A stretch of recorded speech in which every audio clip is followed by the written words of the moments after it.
各位我们建成教会的弟兄姊妹，大家平安。平安。很高兴今天能够跟我们在一起敬拜上帝，也看见上帝的话常常在我们每个不同的时代里面，常常带给我们盼望，也通过上帝自己的话，让我们更清楚知道，如何在每个不同的时代都能成为上帝所喜悦基督的门徒。请我们一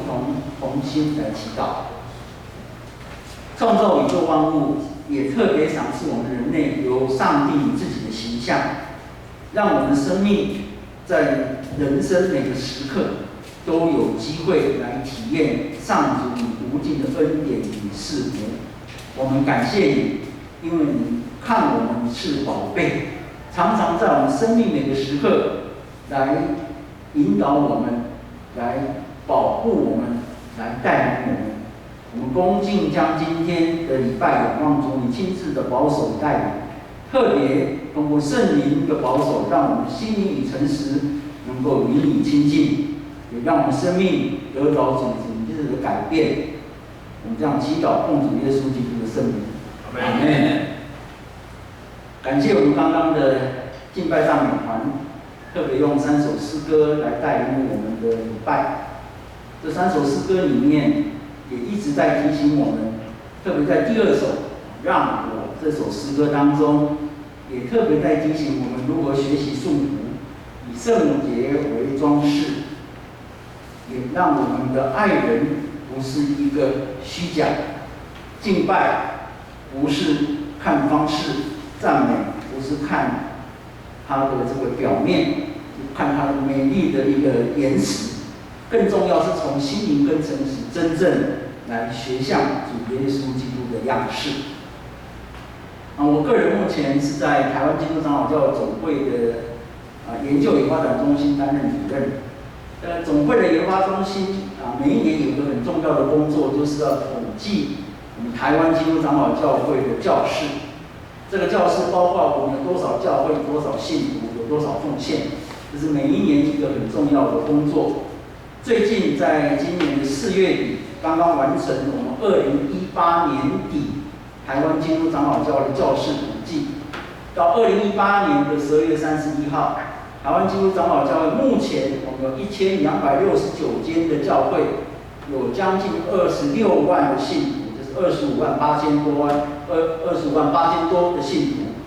但是在这当中，原住民的教会就有将近525间，信徒有将近7300多位。所以这个是各位可以了解，我们台湾基督长老教会目前在台湾这个国家跟土地人民当中，我们有将近1270间的教会。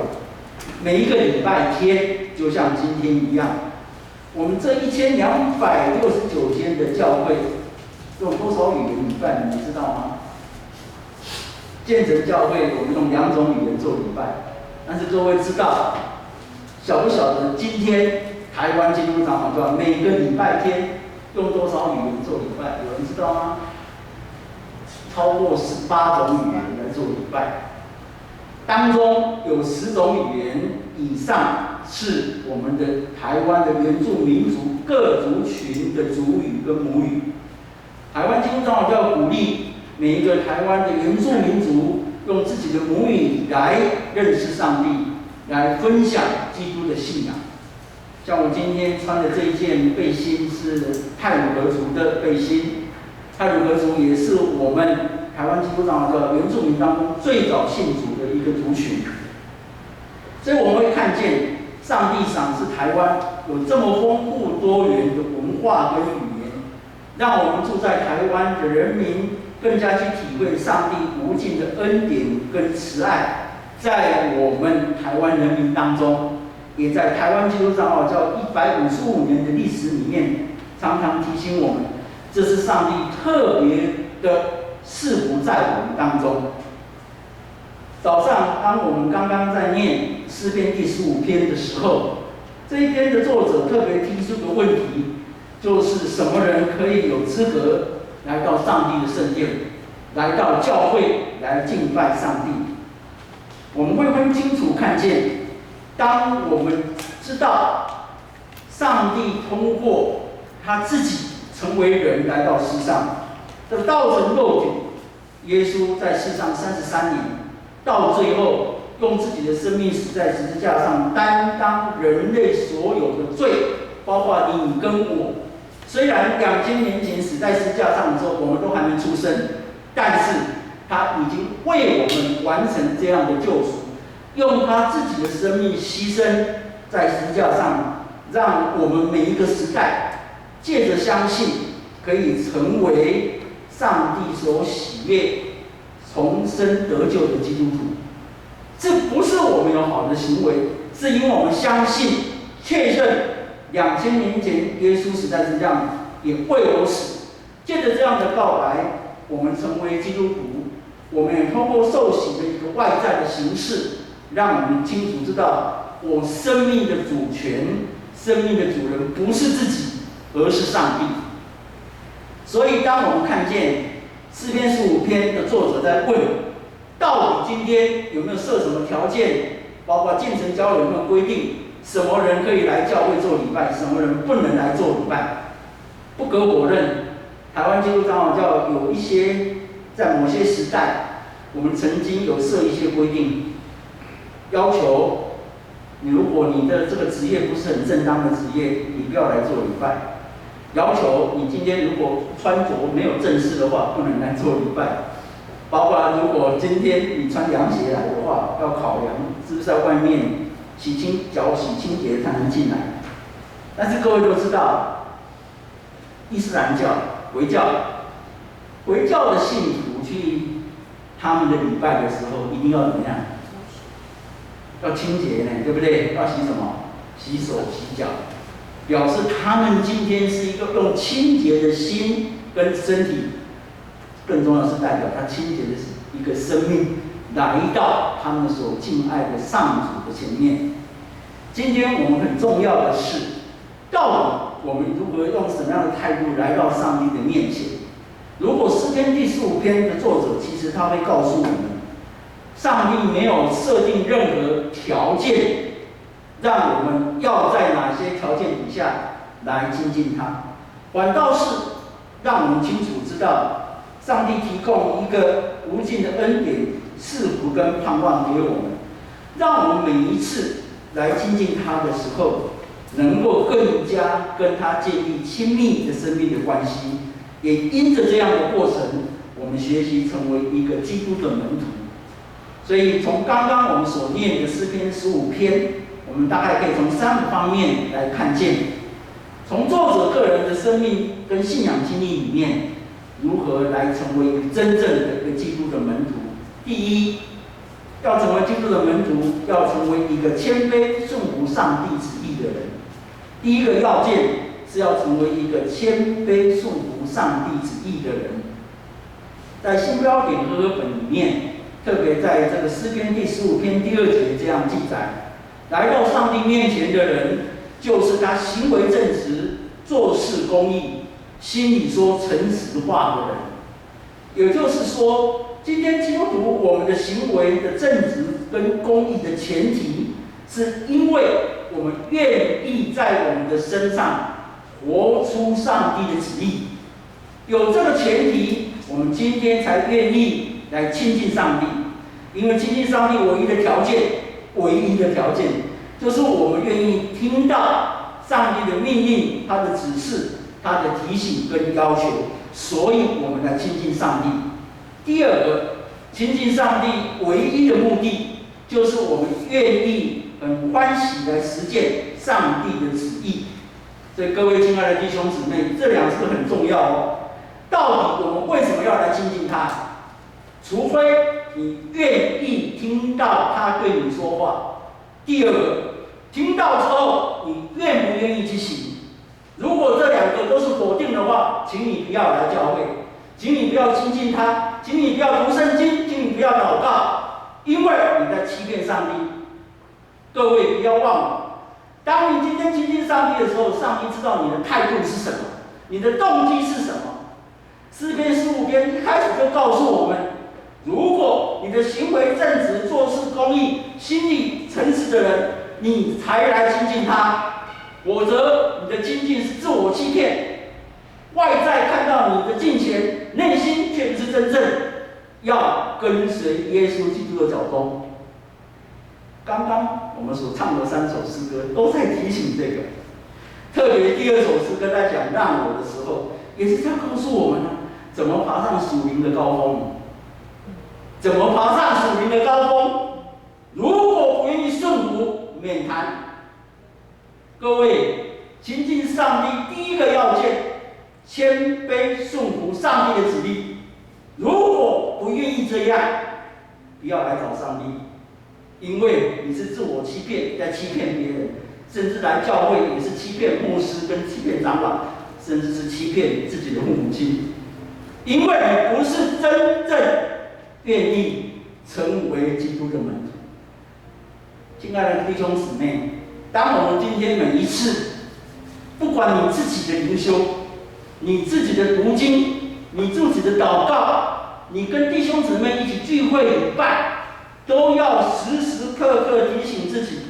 我们最基本的态度跟精神，就是愿意谦卑顺服上帝的旨意，我们来到上帝面前。因为这样的人才会真正听到上帝对你说话，否则他的话来到你面前，你听不进去，因为你没有把你的心打开啊，你不愿意听上帝的话。虽然你人坐在这里，事实上你的心不在这里，那不叫做礼拜你，那个是外表看到你而已，但是上帝知道你现在的心在哪里。各位亲爱的弟兄姊妹，感谢上帝，让我的服事的人生的经验当中，在2005年到2013年这8年当中，上帝引导我到台北的义光教会牧会，在那边担任牧师。今天我们林义杰牧师早上也代表圣经学院去到义光教会。义光教会在台湾基督长老教1269间教会里面是很特别的一间教会。因为他是从兄长成为教会。1980年，在林义雄的家里面发生这个林宅血案。林义雄59岁的妈妈林尤阿妹，还有他2个刚刚满7岁又7天的双胞胎的女儿林亮君跟林婷君3个人，在1980年的2月28号的中午被杀死在林义雄的家里面。大女儿林焕君被杀了6刀重伤，后来被救回来。今天林焕君，她的先生是一个牧师，所以她是牧师娘，而且他们生了5个女儿。这个很特别的上帝的经验跟赐福的当中，让我们看见，原来义光教会是个凶宅的地方，台湾基督长老教把它买下来，把它改成教会。今天义光教会，你进到的地方，你会看见3个很重要的跟林宅血案有关系的。第一个，它的这个礼拜堂的讲台十字架底下有保留一些砖头，这些砖头就是当初他们的林宅要把它改成教会中间的那个隔间的那个围墙拆下来之后，保留一些砖头放在十字架底下，表示这间教会原来是林义雄律师的家。第二个，当时3个女儿很爱使用的一个钢琴，林义雄律师先生跟夫妇他们把那台钢琴奉献给义光教会。那个钢琴到现在已经从1980到现在已经超过40年，不过经过整修之后，最近又可以使用这是第2个重要的东西。第3个最重要的，义光教会现在教会的礼拜堂的地下室。这个地下室是当初发现林义雄的妈妈、2个双胞胎女儿、3个人尸体的地方，今天成为义光教会的主日学的教室。我们的主日学的学生每个礼拜天就是在那个发现3个尸体的地方，成为主日学的教室。各位，保留这些是在提醒，义光教会是从一个死亡、痛苦跟一个绝望的地方，今天却是在成为一个见证基督的爱给带来改变、带来盼望、带来公义、带来自由的一个地方。所以义光教会在这样的过程当中，它比较大的一个见证，特别是在告诉各位，从死亡跟眼泪当中，基督信仰可以改变，改变让我们看见如何把真正的一个爱、平安、喜乐带到人民的当中。义光教会很特别的就是，礼拜天做礼拜。在我那牧会那个期间，大概做礼拜有60-70个人，但是从礼拜天下午一直到礼拜天这当中，教会有很多社区使用的活动在那个地方举行。从礼拜天下午一直到礼拜六，出入礼拜堂的人90%以上不是基督徒，而且这些人的人数是比礼拜天做礼拜的人数2倍以上。各位，你晓得吗？义光教刚开始的时候，没有人敢进来呢。为什么？凶宅，叫你去凶宅，你要不要去？你会担心，对不对？义光教会刚开始成立的时候，敢去做礼拜的人是很勇敢的。为什么？不仅是他是凶宅改成教会，第二个，参加礼拜完的人，只要你一回家，今天回家就会接到派出所打来的电话。管区的警察会问你，今天去做礼拜，那个牧师有讲什么话？有没有骂国民党？管区，而且每个礼拜天来收周报回去，看周报里面有没有写什么代表事项，是要独立建国，是在骂国民党政府。义光教会的信徒来做礼拜，会接受这样的政治的骚扰呢？监听电话呢？请问你们敢不敢去那个教会做礼拜？义光教是走过这样的路。感谢上帝，在我8年牧会当中，我特别怀念一位信徒，他是非常有名的一个人，是台独联盟永远的主席，叫做黄昭堂主席。有没有听过他的名字？通常以前听到他的名字，就是在电视上面或者在街头游行的时候，你会看到他，因为他为了台湾独立运动奉献他的一生，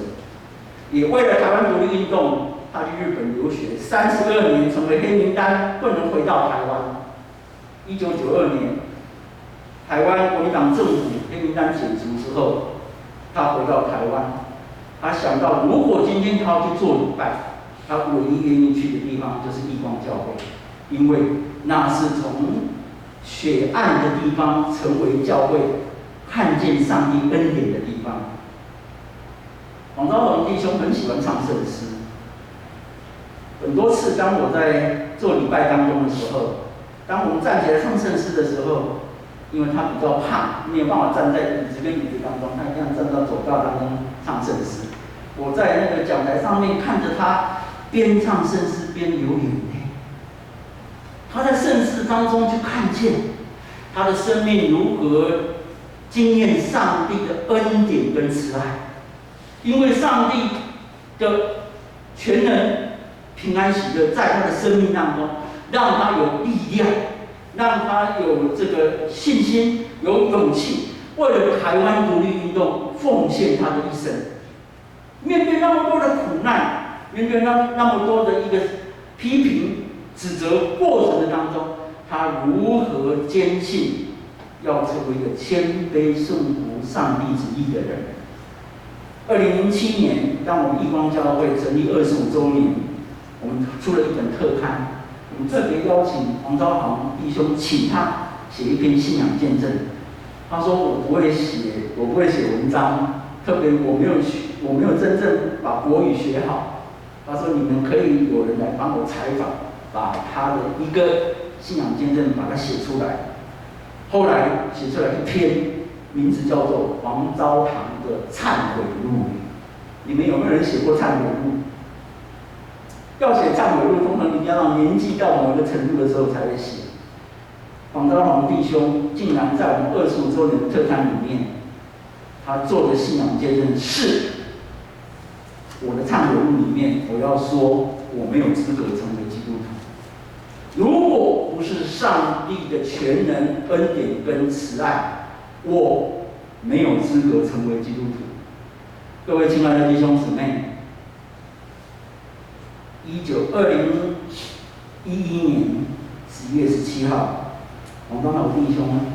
他在和信医院，当他的这个一个很小的一个手术恢复过程当中，因为那个心脏的主动脉剥离，上帝带他回去。他回去的时候，其实我们大家都没有心理准备，但是这个是合乎他的祈祷。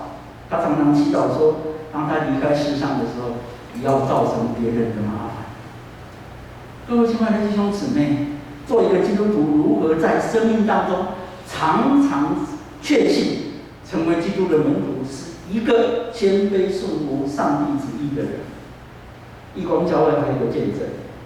我们信徒当中有7、8位是坐过牢的人。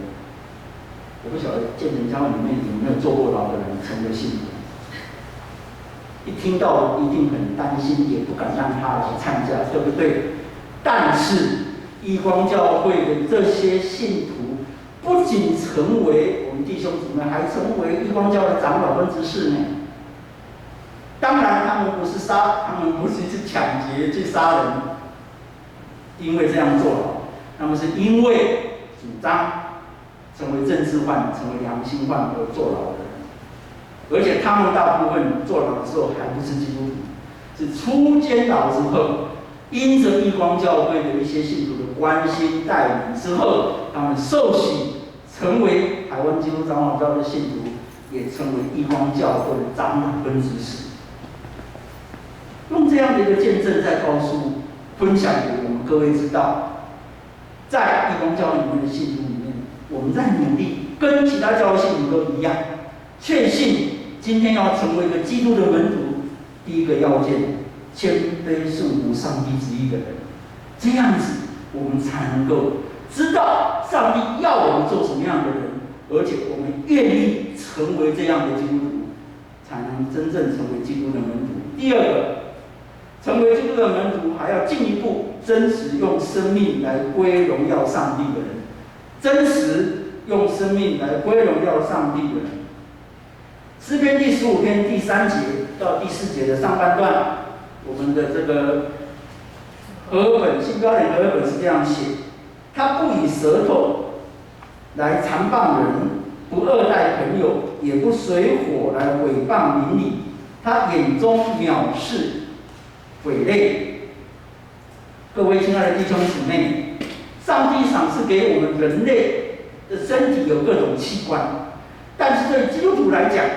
我们身上所有的器官所组成的生命，是要让别人看见这个生命当中上帝的荣耀，让你的生命能够彰显上帝的荣耀。所以，成为长老教会的信徒，我们的心思意念、生命的展现、人际关系、社会生活、国家认同，甚至你一生人生的目标，就是愿意欢喜用自己的生命来归荣耀上帝。这个就好像哥林多前书10章31节，保罗在初代教会的时候，他鼓励信徒说，鼓励哥林多教会的信徒，你们无论是吃或喝，无论做什么，都要为荣耀上帝来做。所以我们会看见，全世界我们长老教会的创始者加尔文牧师，他的一生努力用生命来归荣耀上帝，甚至当他要安息、要死亡的时候，他特别交代不能够为他立墓碑，所以到现在500多年来找不到在瑞士日内瓦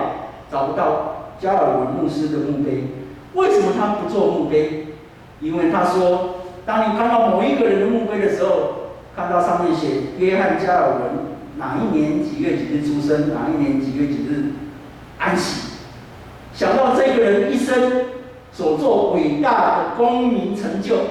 他有多么大的事业，他做了什么样的事情，但是却忘了，如果不是上帝的全能恩典跟慈爱，我们一生什么都不是。约翰加尔文特别在提醒，也在告诉别人，今天成为一个长老教会的信徒，我们一生最主要的目的就是一切归荣耀上帝。所以加尔文的一生，从他的出生到死亡，他努力实践，用自己的生命来归荣耀上帝，包括他的死，也这样在实践，在这样的提醒。所以我们台湾基督长老教也常常在提醒，我们不用一个人的名字来成为一个教会或者成为一个机构的名称，因为一切荣耀是归给上帝，不是归在人。所以我们会看见，在诗篇第15篇，除了第一个提醒成为基督的门徒是要成为一个愿意顺服、谦卑顺服上帝旨意的人，第二个要件就是真实用生命来归荣耀上帝的人。第三个最重要，但是也最困难的一点，就是成为基督的门徒，要甘愿牺牲受苦来祝福别人的人。成为真正的基督的门徒，要成为一个甘愿牺牲受苦来祝福别人的人。诗篇第15篇的第4节后半段到第5节这样说：他发了誓，虽然自己吃亏，也不更改。他不放债取利，不受贿赂来害无辜。做这些事的人必永不动摇。今天我们常常会问，基督徒的人生观跟价值观跟一般人最大的不同在哪里？其实很简单，基督徒今天的人生观跟价值观跟别人不同的，就是我们更加看重别人的欠缺跟困难。基督徒愿意在许多受苦的生命看见我们关怀的责任跟使命，所以才会像刚刚诗篇15篇第4节后半段讲的，甚至自己吃亏，我们仍然甘愿欢喜，因为当我们跟这些受苦的人同担苦难的时候，我们会更加彼此同享荣耀、平安跟喜乐。所以2000年来，教会跟基督徒最重要的宝贵的一个信仰见证，就是当我们越像耶稣基督，愿意为别人牺牲受苦的时候，我们反而更经验上帝无尽的恩典跟赐福临到我们生命当中。所以基督徒最宝贵的见证，不是因为我成为基督徒，我不会面对苦难；不是因为我成为基督徒，上帝让我做事业多成功，我买奖券都会中奖，不是这样。真正的一个基督徒，你最宝贵的见证是，我愿意学像耶稣基督一样，我更多为别人牺牲受苦，上帝临到我当中的祝福恩典数不尽。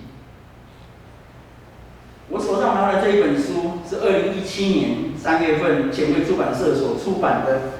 高俊明的回忆录，但是它的副标上面写“磨难苦悲下的信仰及实践”，这是前卫出版社所出版高俊明牧师一生的回忆。重点在哪里？重点在磨难苦悲下的信仰跟实践，让我们很清楚看见高俊明牧师一生的人生跟生命是怎样学习顺服，成为一个基督的门徒。去年2月14号，高牧师90岁，上帝带他回去。但是当他回顾，我们看见高牧师一生当中，特别有几个很特别值得我们去思考，也特别去回顾的。70年代，台湾基督长老教为了台湾成为一个真正的民主的国家，我们跟台湾人民共同走这一条牺牲受苦的路的时候，台湾基督长老教曾经发表3篇很重要的，包括1971年我们的国事声明，1975年我们的呼吁，以及最重要的1977年8月16号我们所发表的人权宣言。这个人权宣言里面最重要的一句话就是促请政府使台湾成为一个新而独立的国家。但是各位知道吗？1977年当总委会委派一些牧长来草拟人权宣言的时候，这些牧长每一个人都写好自己的遗书，遗书先写好了之后，他们才开始草拟各位今天所看到的人权宣言。在那个很紧张、国民党政府在逼迫台湾基督长老教的处境的当中，我们这些牧长通常都没有让自己的家里面的人知道，写好遗书才开始草拟各位今天看到的人权宣言。这个回忆录当中第122页，你会看见高牧师当时候所写的遗书，他也没有给高牧师娘看到。他写好之后，放在他们家里面最常使用的一个桌子的第一个抽屉里面。高牧师在遗书里面特别讲，如果今天为了信仰，我必须面对死亡的时候，我甘愿牺牲。他特别也在遗书里面提到，他的遗产一半要捐给总会，让总会继续推动我们宣教、关怀人权服务的事工。第二个，遗产的一半捐献给他所关心、担任院长的玉山神学院，来关心我们台湾基督长老教原住民的教会跟信徒。各位会看到，高牧师当他在写遗书的时候，他很清楚知道，他愿意学像基督，拿起这个十字架，在牺牲受苦的过程里面，来真正学像基督的样式。在我个人有机会在总会服侍的过程当中，我印象最深刻的跟我高牧师在一起有个经验，就在21年前，1999年的4月份，当时候1999年4月10号，在我们的立法院有一群，当时候要求我们立法院要成立公民投票法，当时候还没有公民投票法，所以有一些人特别在鼓励，也希望政府通过立法院能够成为公民投票的一个法的立案当中，他们发起一个叫做公投的绝食活动，包括当时候的立委赖清德，包括当时候的这个台国联盟的主席黄昭堂，包括义光教会的长老李胜雄，还有高俊宇牧师，以及其他10多位勇敢的台湾乡亲。从1999年4月10号，他们就在立法院前面那个广场里面，他们搭起棚子在那个地方，然后开始绝食。当时我在总会担任总会干事或者教社事工，等那时候我们常常有机会去到那个地方关心高牧师他们所参与的这个公投绝食活动。到了4月18号，那天刚好是礼拜天，那天早上。高牧师跟我说：“因为牧师，我们来带领现场的这些台湾乡亲一起做主日礼拜好不好？”各位不要忘了，他们已经绝食7天，包括高牧师。绝食的时候，他们只有喝水，什么东西都没有吃。但是高牧师竟然在礼拜天的时候，在他已经绝食7天了，他要跟这些勇敢的台湾乡亲一起做主日礼拜。所以后来，我背着大声公站在高牧师的旁边，高牧师引用路加福音第13章31节到33节，来鼓励自己以及每一位参与绝食活动的这些勇敢的台湾乡亲。路加福音13章31节记载的是什么？当时法利赛人来威胁恐吓耶稣，说你要赶快逃，因为你要没命了，他们要来杀死你的。结果耶稣他很勇敢的回答，耶稣说：“虽然是这样，今天、明天、后天，我一定继续走我的路，因为先知不应该被杀死在耶路撒冷以外。”高牧师用耶稣的话。勇敢面对十字架死亡的道路。高牧师有用这些话来鼓励当时候在立法院广场这些10多位勇敢的台湾乡亲，让我们一起用基督的爱跟基督的榜样来勇敢向前。各位亲爱的弟兄姊妹，高牧师愿意牺牲受苦，走十字架的道路。因为他相信，在这个过程里面是上帝要他走的路。我们看见从高牧师的身上，以及我们看见很多基督徒的身上，我们都如何学像耶稣基督，因为耶稣留下的榜样，让我们看见我们如何成为一个真正上帝所喜悦的基督徒，就是要通过我们的生命，通过我们每一天学像耶稣基督，然后我们能够让上帝的国度因为我们的生命，让这个国度日日扩大。通过我们的生命，通过我们每天的生活，能够让我们所接触的每一个人得到我们所得到的平安跟喜乐。今年 COVID-19 中国武汉肺炎到目前为止已经要造成全世界2850多万的人确诊，已经91万的人丧失生命。你一定会问一个问题：为什么上帝允许这些事情发生？因为上帝期待我们在这个过程当中更加看见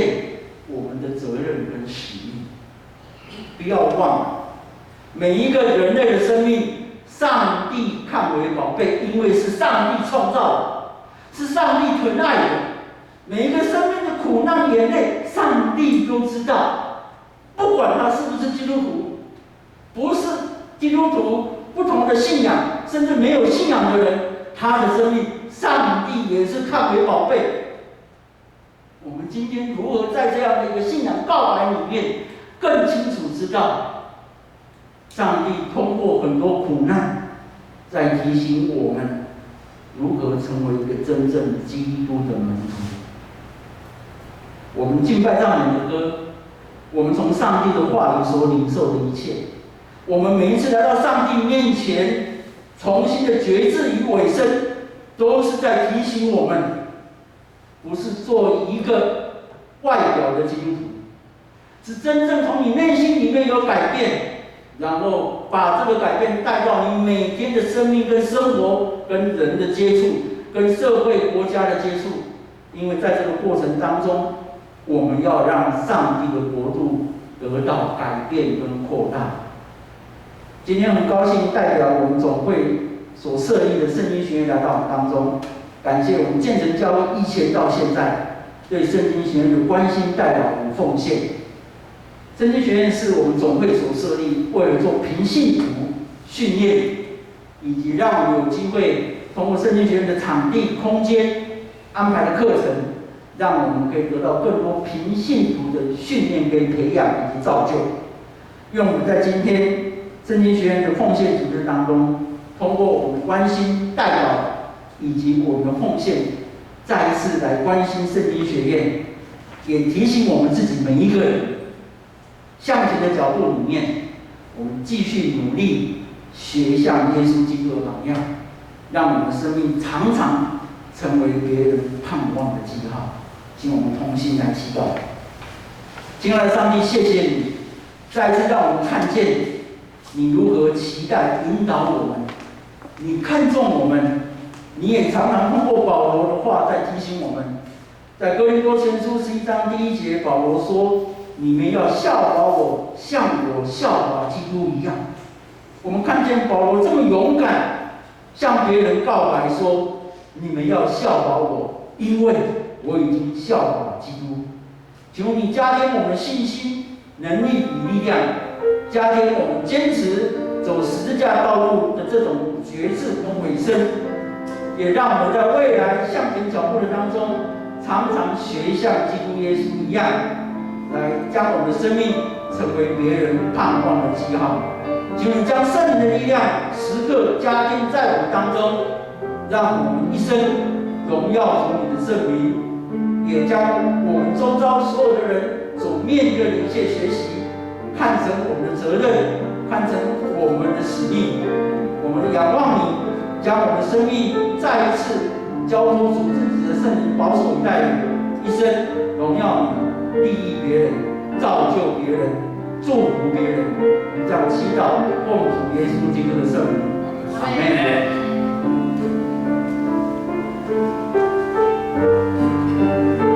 我们一起起立来唱回应诗，重价救赎。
在有谦卑及顺服的心来上领受我的能力，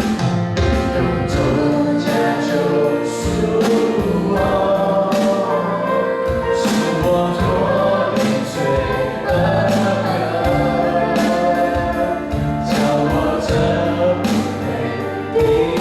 人平行的主。主再次求你圣灵来帮助我。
让我学习顺服，以圣洁为装饰。愿全能上帝的慈爱与怜悯，主耶稣基督的救赎与恩典，圣灵保惠师为助者的扶持与帮助，时刻与我们众人同在。特别与奉属你的名所成立的圣经学院的所有的全职的员工同在，让他们成为上主你祝福别人的器皿，从今时直到永永远远。阿们。